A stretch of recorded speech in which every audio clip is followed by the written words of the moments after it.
Nicaragua, hoy es la primera audiencia pública contra el obispo de Matagalpa acusado de conspiración por la dictadura de Daniel Ortega.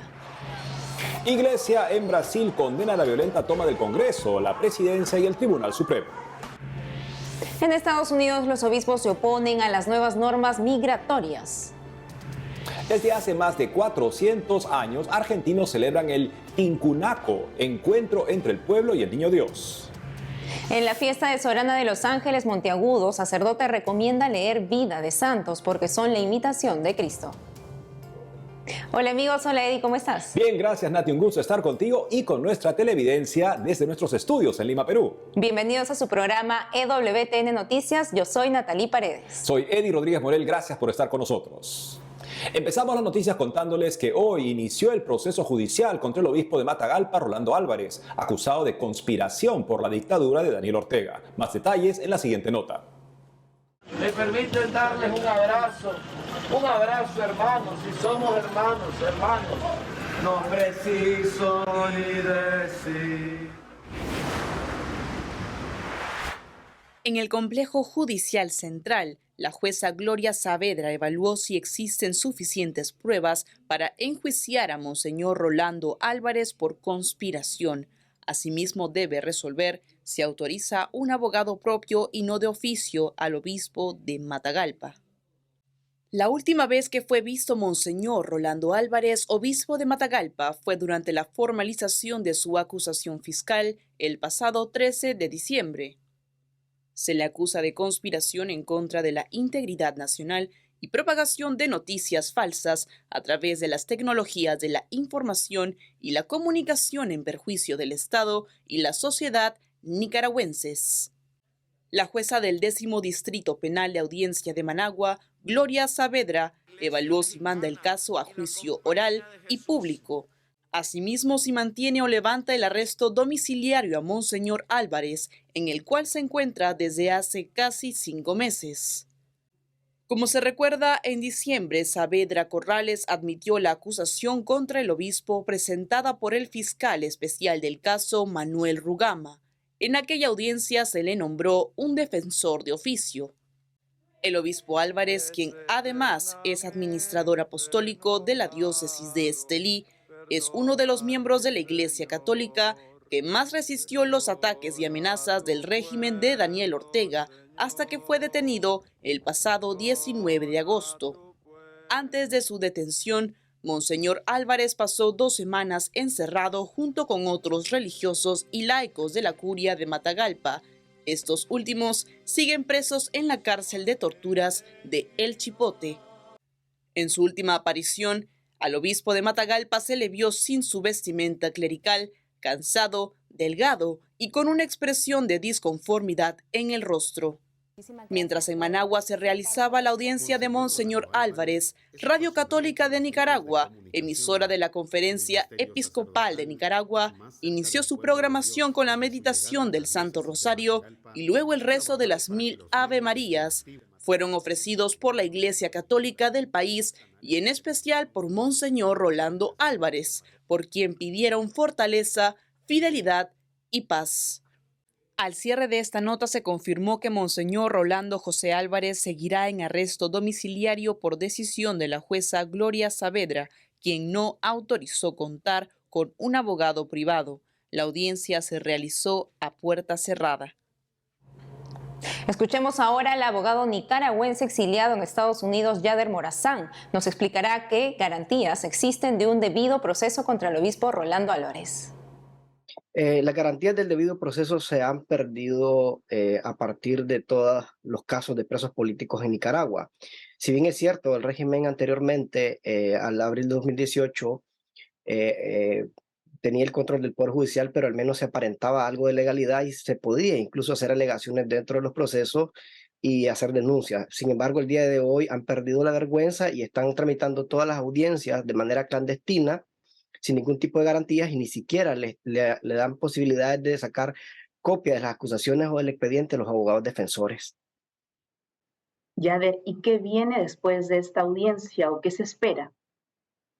La verdad, como todos los procesos políticos en Nicaragua, sabemos que van a remitir la causa a juicio y luego los van a mantener, digamos, una condición de limbo jurídico a como ha sido los antecedentes, porque ellos han actuado de manera sistemática. Es decir, este no es un caso aislado, sino que debe de valorarse y analizarse dentro de un contexto, dentro de otros casos muy parecidos a este, y pues lo que se espera es que el proceso igual va a continuar, es decir, no va a haber una manera de poder anular este proceso o poderle darle terminación de manera anticipada, porque estas son procesos políticos y no procesos jurídicos.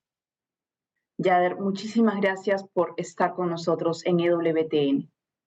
Gracias a ustedes.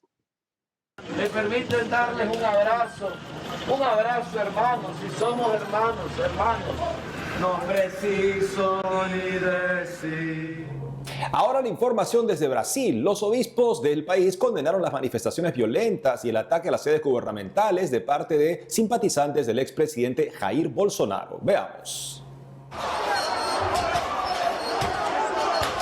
Estos son los partidarios del expresidente de Brasil, Jair Bolsonaro. Tras la derrota de su candidato, el 8 de enero último tomaron el Congreso. Como que está el Congreso Nacional, hay mucha bomba. También invadieron el Palacio Presidencial y la Corte Suprema. No solo ingresaron a la fuerza, también destruyeron las instalaciones de estas entidades públicas. En medio de las violentas protestas, hubo más de 70 heridos entre manifestantes, policías y periodistas. Alrededor de 1.500 manifestantes fueron detenidos, según el ministro de Justicia del país, Flávio Dino. La Conferencia Nacional de los Obispos de Brasil rechazó los actos violentos. Estos ataques deben contenerse de inmediato y sus organizadores y participantes deben rendir cuentas con todo el peso de la ley. Los ciudadanos y la democracia necesitan ser protegidos. Como terroristas, fueron calificados los revoltosos por parte del Consejo Nacional de Laicos, la Conferencia de Religiosos y SIGNIS, Asociación Católica de Comunicación de Derecho Pontificio. Las entidades se unieron al manifiesto de los obispos. Y en Estados Unidos los obispos se oponen a las nuevas normas de inmigración planteadas por el presidente Biden la primera semana de enero. Las medidas son más estrictas para quienes intentan entrar a la nación. Le contamos el caso en base a información de la agencia Ciprensa en inglés. Esperando, sentados en el piso bajo el sol abrasador, niños de por medio. Así se encuentran hoy decenas de migrantes que intentan cruzar las fronteras de México hacia Estados Unidos, luego de que el presidente Joe Biden anunció que intensificará la aplicación de la ley en los límites fronterizos y empezará a rechazar a cubanos, nicaragüenses y haitianos que traten de cruzar en forma ilegal. Las nuevas normas también permitirían la entrada en Estados Unidos de hasta 30,000 personas al mes procedentes de Cuba, Nicaragua y Haití. Los inmigrantes podrían venir durante 2 años y recibir una autorización de trabajo, pero siempre y cuando tuvieran un patrocinador que cumpliera los requisitos y pudieran pasar los controles de antecedentes. Ante las nuevas medidas, el obispo de El Paso, en Texas, Monseñor Mark Seitz, emitió una declaración en nombre de los obispos norteamericanos, un día después del anuncio del presidente. Bajo el título Presidente del Comité de Migración de la Conferencia de Obispos Católicos de Estados Unidos, consternado por la continua dependencia de políticas perjudiciales en lugar de soluciones humanas, Monseñor Seitz instó en su comunicado a que la administración del presidente Biden revierta su decisión actual hacia soluciones humanas que reconozcan la dignidad dada por Dios a los migrantes y proporcionen un acceso equitativo a la inmigración, así como vías humanitarias. Los inmigrantes tienen tanto que enseñarnos a través de su travesía. Para nosotros, los cristianos, la vida es un viaje, ¿verdad? Ya saben, vamos de este mundo, esperamos al siguiente. los inmigrantes han tenido la experiencia de dejar atrás todo lo que les ayudaba a sentirse en casa y seguros en esta vida y depender totalmente de Dios en su viaje. En octubre, el gobierno del presidente Biden puso en marcha un proceso similar para los inmigrantes procedentes de Venezuela, que provocó un drástico descenso del número de personas que cruzaban la frontera desde ese país. Con las noticias que recibimos ahorita, se nos corta como que un poquito las esperanzas, pero la fe puesta siempre en Dios. En su declaración, Monseñor Seitz manifestó la oposición de los obispos a las nuevas normas, basándose en que quienes huyen de la violencia tienen derecho a buscar seguridad en Estados Unidos. Para el obispo, muchos de los más vulnerables se verán excluidos de la ayuda y sometidos a circunstancias peligrosas, infringiendo la legislación estadounidense e internacional sobre refugiados, así como la doctrina social católica. Ahora la información del Papa Francisco en Roma con nuestra corresponsal Almudena Martínez Bordiú. La tumba del Papa Benedicto XVI ya se puede visitar desde ayer, domingo 8 de enero, día en que la Iglesia Universal celebró la fiesta del bautismo del Señor. La visita a las grutas vaticanas en donde está la tumba de Benedicto XVI, la misma en la que reposaron originalmente los restos de San Juan Pablo II, comenzó a las 9 de la mañana. Benedicto XVI fue sepultado con el triple ataúd tradicional de los papas, uno de madera, de ciprés y otro de zinc, y el tercero de roble. En el ataúd se colocó el rollito, un texto en latín sobre la vida y obra de Benedicto XVI, así como las monedas y las medallas acuñadas en su pontificado. El mismo día, con motivo de la fiesta del bautismo del Señor, el Papa Francisco bautizó a 13 niños en la Capilla Sixtina del Vaticano.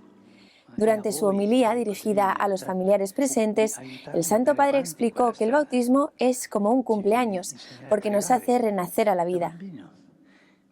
Por ello, aconsejó a los padres a que enseñen a sus hijos a recordar la fecha de su bautismo como un nuevo cumpleaños y que todos los años lo recuerden y agradezcan a Dios por esta gracia de haberse convertido en cristianos.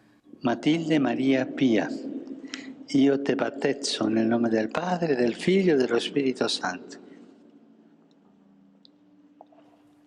Asimismo, el Papa presidió el rezo del Ángelus en la plaza de San Pedro ante miles de fieles, donde explicó que haciendo que Juan le bautice, Jesús nos desvela la justicia de Dios, que Él ha venido a traer al mundo.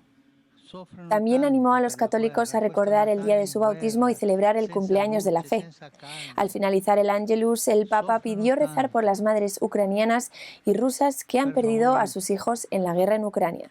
El Santo Padre aseguró que mirando a la Virgen que porta al niño en el pesebre y que lo cuida, pienso en las madres de las víctimas de la guerra, de los soldados caídos en esta guerra en Ucrania.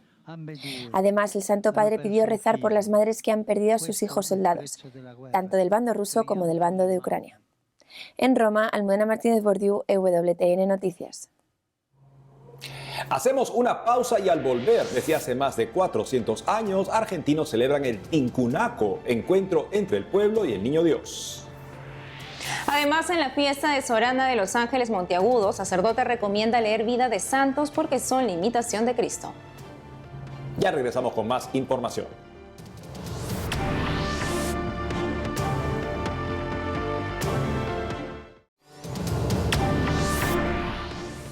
Ahora la información de la iglesia en Argentina con nuestro corresponsal Matías Boca. En Buenos Aires, desde la Catedral Metropolitana, comenzamos informando que en la diócesis de La Rioja se celebró la tradicional fiesta del Tincunaco, una verdadera expresión de fe que manifiesta unión, compañerismo y fraternidad entre los hombres. Tincunaco significa en quechua encuentro. Esta tradición lleva 430 años en la diócesis de La Rioja y comprende varias ceremonias. La que le da sentido a todo es un pacto entre el pueblo y el Niño Dios, al que nombran alcalde y reconocen como única autoridad bajo la ley de su evangelio. En la celebración se produjo el encuentro entre las figuras de San Nicolás, patrono de la diócesis, y la imagen del Niño Dios, revestido con atuendos de los alcaldes españoles, rememorando el hecho histórico durante el que las civilizaciones españolas y diaguitas se encontraron y sellaron la paz. La misa fue presidida por el obispo diocesano, Monseñor Dante Braida, quien animó a caminar juntos edificando comunidades orantes, participativas y también misioneras. Luego se refirió a la raíz ancestral de nuestra vivencia de la fe, manifestada en la piedad popular, cuyo exponente central es el tincunaco, y también al hecho de ser una iglesia familia que testimonia la acogida, apertura y cercanía a la vida. Cabe señalar que durante este tiempo Dios sale al encuentro para hacer de la provincia de La Rioja una verdadera tierra fecunda de paz y hermandad. Entre otra información, concluyó con éxitos la misión diocesana juvenil en Añatuya. Niños, jóvenes en salida y compartiendo como nos pide el Papa Francisco. Por segundo año consecutivo, la misión juvenil de Añatuya tuvo lugar en la localidad de Lilo Viejo, un paraje rural perteneciente a la parroquia Nuestra Señora del Valle, en Tintina. La iniciativa fue impulsada por la Pastoral Misionera Juvenil y Vocacional de la Diócesis, que agradeció a Dios por estos días en los que se pudo experimentar la alegría de ser comunidad. Hemos podido compartir con el pueblo las primeras comuniones, confirmaciones y bautismos de jóvenes y niños. La fuerza del Evangelio se ha hecho canto, juegos, visitas a las familias y también catequesis, expresaron de forma exclusiva a EWTN Noticias desde la diócesis. Además, manifestaron que en los corazones de los misioneros y en todas las familias siga creciendo la semilla de la alegría y la esperanza. Para finalizar, Monseñor Santiago Olivera nombró nuevo canciller del Obispado Castrense. Monseñor Santiago Olivera nombró canciller castrense al presbítero Carlos Rubén Terceiro Muñoz, quien hizo su profesión de fe en la Catedral Stella Maris. Cabe destacar que según el derecho canónico, en cada obispado debe haber un canciller. El mismo se encarga de certificar los documentos, cuidar las actas, vela por los archivos actuales e históricos y también es un estrecho colaborador del obispo en la diócesis. En este caso, Monseñor Olivera también lo designó vicario judicial y presidente del Tribunal Castrense. El prelado agradeció especialmente a su hermano, Monseñor Gabriel Barba, obispo de San Luis, por la generosidad de permitir que el presbítero Terceiro Muñoz preste servicios en el obispado castrense. También agradeció los servicios brindados como canciller del obispado al padre Francisco Rostos Maderna, quien seguirá siendo capellán mayor de la Armada Argentina. En Buenos Aires, Matías Boca, EWTN Noticias. Durante el 2023 en EWTN Noticias seguiremos con nuestro espacio sobre la vida de los santos. ¿Por qué lo haremos? Nos ayuda a explicarlo el padre Ricardo Bazán, capellán de la Universidad de Piura en Lima, Perú. Padre, ¿por qué ayuda a leer la vida de los santos? Bueno, es que la vida de los santos, a fin de cuentas, es una imitación de la vida de Cristo. Y realmente la santidad consiste en eso, en imitar a Cristo. Y los santos, cada uno en su tiempo, según sus modos, han imitado a Cristo. Por eso leer una biografía de los santos es algo muy provechoso para nosotros. Ya dependerá de cada uno, pues, cuál es el santo con el que más se identifica, al que tiene mayor devoción. Por eso es muy importante, y lo recomiendo, leer la vida de los santos. Padre, ¿qué biografía le ha ayudado particularmente a usted? Particularmente, una biografía que me ha gustado muchísimo y que me ayudó fue la biografía de Juan Pablo II, de George Weigel. Es una biografía larga, toma su tiempo, porque cuando falleció el Papa Juan Pablo II, hoy San Juan Pablo II, siempre me entró la duda, ¿no? ¿Por qué esta fama de santidad? Así que, bueno, busqué esta biografía, me ayudó mucho y me ayudó a entender cómo desde muy joven Dios, de cierto modo, lo fue llevando por ese camino en una situación tan difícil. Pero al mismo tiempo me di cuenta que, aunque llegó a ser papa, tuvo una vida bastante corriente, diríamos, ¿no? Era un hombre que le gustaba el teatro, que tenía muchos amigos, que le gustaba la vida universitaria, o sea, una persona normal, hasta que desde luego, poco a poco ya Dios lo fue llevando hasta ser papa, ¿no? Algo que es algo extraordinario. Pero me llamó eso, como él ya desde muy joven buscaba a Dios siendo una persona como los demás. Padre, ¿qué biografía recomendaría usted a un joven? Sí, mira, una biografía que yo recomendaría es algo especial, ¿no? De una parte porque de pequeño yo me he criado o he aprendido muchísimo a tratar a Dios con el colegio Don Bosco. Yo he estudiado en el colegio Don Bosco y allí aprendimos muchísimo de Santo Domingo Sabio. Entonces hay una biografía que escribió el mismo Don Bosco, San Juan Bosco, sobre Domingo Sabio. Y es una biografía pequeñita, muy sencilla, pero muy bonita, porque al menos de niño y de joven me ayudó a entender que la santidad consiste en hacer de manera extraordinaria las cosas ordinarias. Es lo que Don Bosco le aconsejó a Domingo Sabio, porque Domingo Sabio pues quería hacer cosas extraordinarias, grandes sacrificios, hasta que Don Bosco le dijo, no, trata de hacer de manera extraordinaria, o sea, bien, las cosas ordinarias, tú como un estudiante, tú como hijo, ¿no?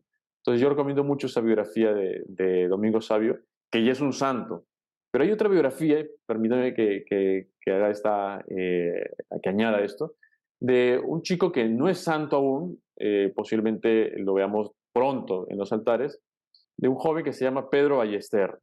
Él es de origen español, pero nacido en Inglaterra, murió con gran fama de santidad. Es una biografía que ya está publicada, Pedro Ballester, que la he leído recientemente y que me ha ayudado muchísimo, porque es un joven que murió con 21 años con un cáncer de hueso y que cuando tuve este diagnóstico dijo, bueno, tengo que ser santo, me queda poco tiempo y vamos para adelante, ¿no? Y es sorprendente realmente cómo este joven se esforzó, ¿no? ¿Cuál sería buena para una persona con un ritmo de vida laboral muy ocupado? Una buena biografía. Mira, recientemente le vi una biografía de, bueno, él todavía no es santo, es un siervo de Dios, está camino a los altares, perdón, es venerable, ya venerable es Isidoro Sorzano. Isidoro Sorzano, hay una biografía que se puede encontrar de manera gratuita en internet. Era un ingeniero de caminos en España en la década de los 30, y que efectivamente su modo de vida es increíble, es extraordinario, pues un hombre que se dedicó, pues además de su trabajo, trabajaba en una compañía, una compañía ferroviaria, pero también tuvo un papel muy importante en la historia del Opus Dei, porque él se encargó de ayudar a todas aquellas personas del Opus Dei que estaban en la parte que había quedado atrapada en la Guerra Civil Española, entre el 36 y el 39, ayudarles a que pues tuvieran que comer, que pudieran estar guarecidos o protegidos en un refugio. Entonces, en un momento vemos que tiene una vida que es al 100%, todo su tiempo está dedicado para ayudar a otras personas, cumplir con su trabajo, conseguir algo de dinero para ayudar a otra gente, y sin embargo, se daba su tiempo para hacer un rato de oración. En ese momento no podía asistir a misa porque había una persecución religiosa muy fuerte, pero ya terminada esta guerra, pues acude a misa, es decir, logra congeniar muy bien su vida cotidiana, su trabajo, con la oración, que al final se trata de eso, ¿no? Muchas gracias, Padre, por haber estado con nosotros. De nada, yo encantado. Luego de conocer la importancia de la vida de los santos para todo cristiano, hoy 10 de enero recordamos a la beata Sorana de los Ángeles Monteagudo, religiosa peruana de la Orden Dominica, Fray Alejandro Maquera Calderón, religioso de la provincia dominica de San Juan Bautista del Perú, nos cuenta más sobre la vida de la amiga de las almas del purgatorio. Escuchemos.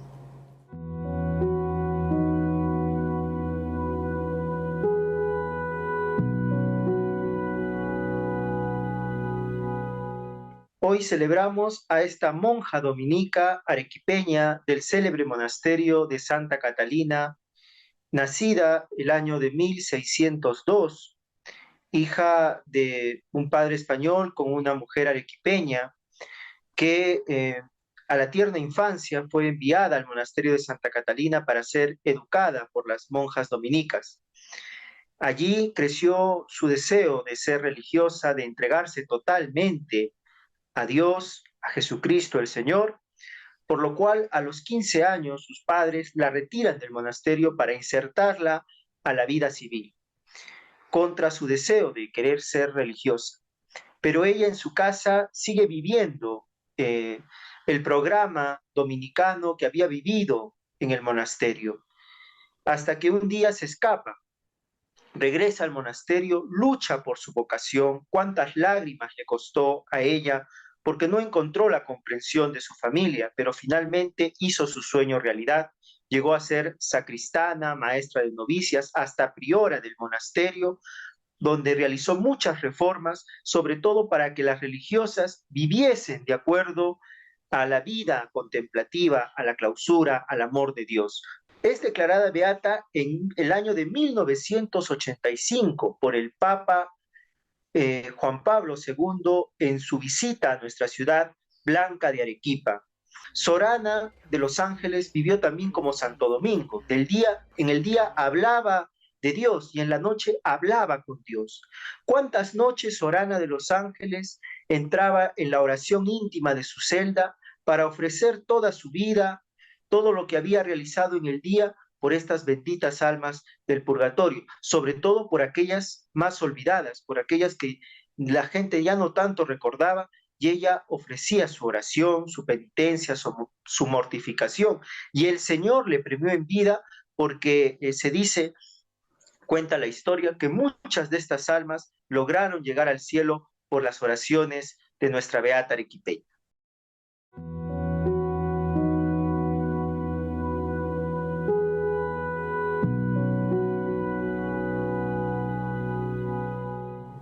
Y eso es todo por hoy, amigos. Gracias por habernos acompañado. Ya saben que pueden seguirnos en nuestras redes sociales y en ewtnnoticias.com. Hasta mañana.